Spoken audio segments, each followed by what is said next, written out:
Shalom saudara-saudara yang diberkati oleh Tuhan. Sebelum kita merenungkan kebenaran firman Tuhan, mari kita bersekutu di dalam doa. Segala puji dan syukur, hormat, kemuliaan kami boleh panjatkan kehadirat-Mu ya Tuhan. Kami mengucap syukur karena keajaiban dan kemurahan Tuhan yang senantiasa boleh kami rasakan sampai pada saat ini. Roh-Mu yang kudus memimpin kami untuk memperdengarkan dan mendengarkan kebenaran firman Tuhan. Biarlah firman-Mu ditabur di hati kami, jatuh di tanah yang subur, sehingga bertumbuh dan berbuah. Dalam nama Yesus kami berdoa dan bersyukur. Amin. Saudara-saudara yang diberkati oleh Tuhan, kita mau diberkati oleh kebenaran firman Tuhan dari Perjanjian Baru, Wahyu pasal 7 ayat 9 sampai 17. Wahyu pasal 7 ayat 9 sampai 17. Kami akan bacakan kebenaran firman Tuhan bagi kita. Demikianlah firman-Nya. Orang banyak yang tidak terhitung banyaknya. Kemudian daripada itu aku melihat sesungguhnya suatu kumpulan besar, orang banyak yang tidak dapat terhitung banyaknya, dari segala bangsa dan suku dan kaum dan bahasa, berdiri di hadapan tahta dan di hadapan Anak Domba, memakai jubah putih dan memegang daun-daun palem di tangan mereka. Dan dengan suara nyaring mereka berseru, "Keselamatan bagi Allah kami yang duduk di atas tahta dan bagi Anak Domba." Dan semua malaikat berdiri mengelilingi tahta dan tua-tua dan keempat makhluk itu. Mereka tersungkur di hadapan tahta itu dan menyembah Allah sambil berkata, "Amin, puji-pujian dan kemuliaan dan hikmat dan syukur dan hormat dan kekuasaan dan kekuatan bagi Allah kita sampai selama-lamanya. Amin." Dan seorang dari antara tua-tua itu berkata kepadaku, "Siapakah mereka yang memakai jubah putih itu dan dari manakah mereka datang?" Maka kataku kepadanya, "Tuanku, Tuhan mengetahuinya."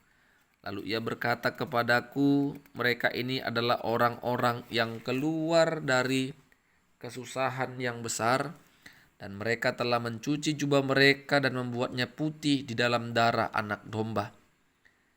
Karena itu mereka berdiri di hadapan tahta Allah dan melayani Dia siang malam di bait sucinya. Dan Ia yang duduk di atas tahta itu akan membentangkan kemahnya di atas mereka. Mereka tidak akan menderita lapar dan dahaga lagi, dan matahari atau panas terik tidak akan menimpa mereka lagi.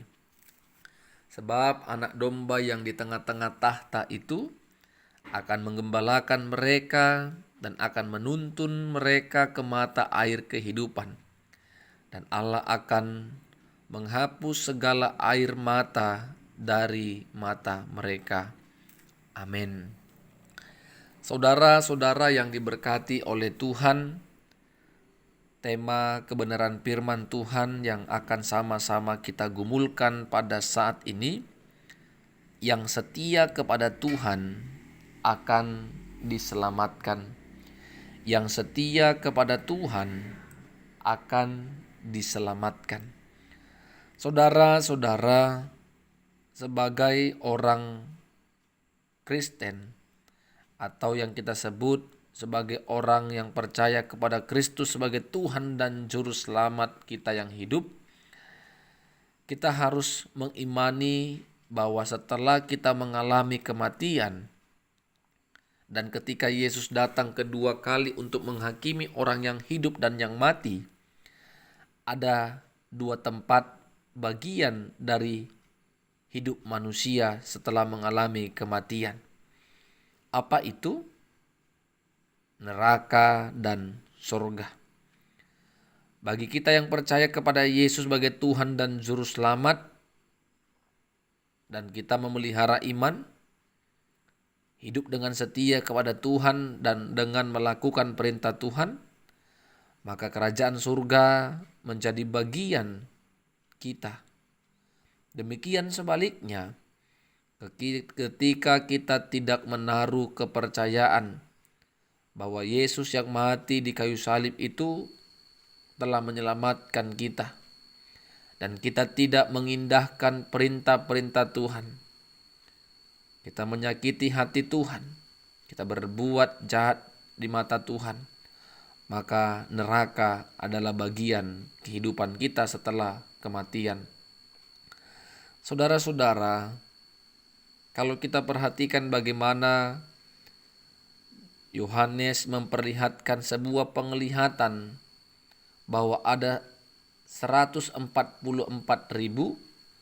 yang dimateraikan dalam kerajaan Allah dari suku keturunan Israel. Itu dapat kita perhatikan pada ayat yang keempat.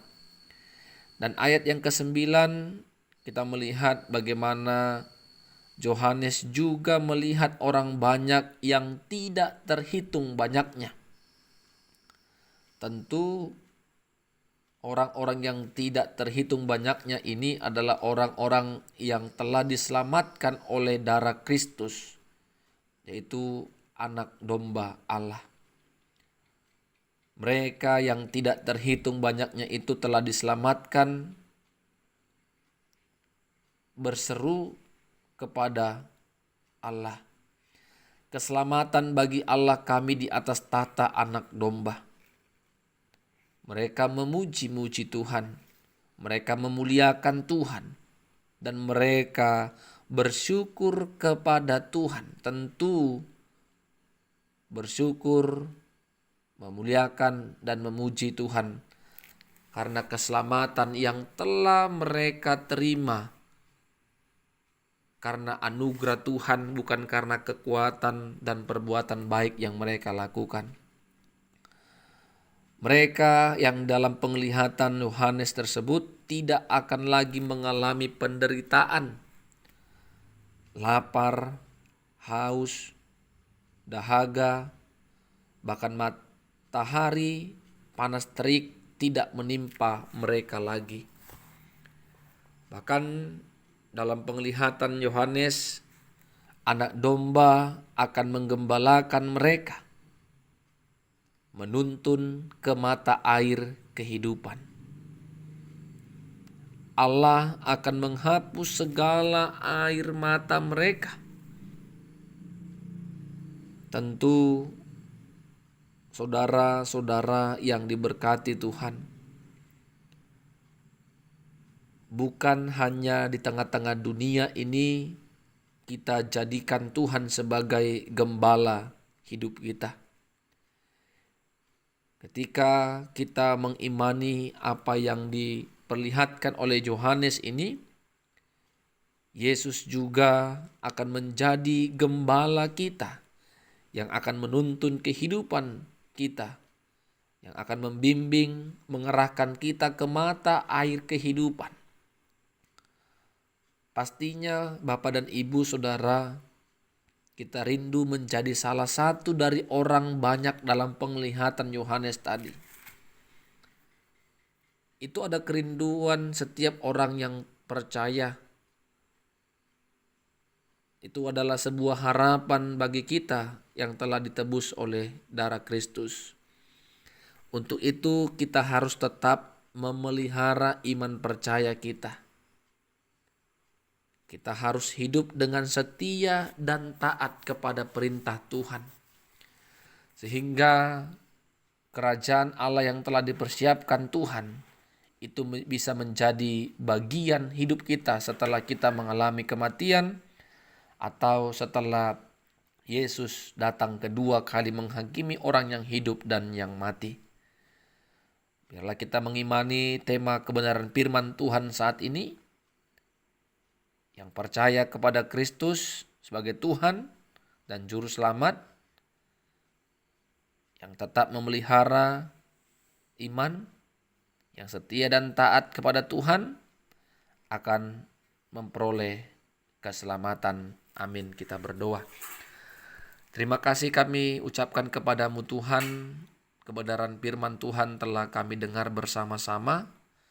Biarlah kuasa Roh Kudus bekerja senantiasa dalam kehidupan kami, yang terus mengingatkan bahwa Engkaulah Allah yang menjadi gembala hidup kami, Allah yang telah menyelamatkan dan menebus dosa kami.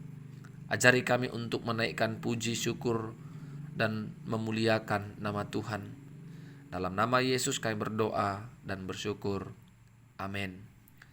Shalom saudara-saudara, Tuhan Yesus memberkati kita semua.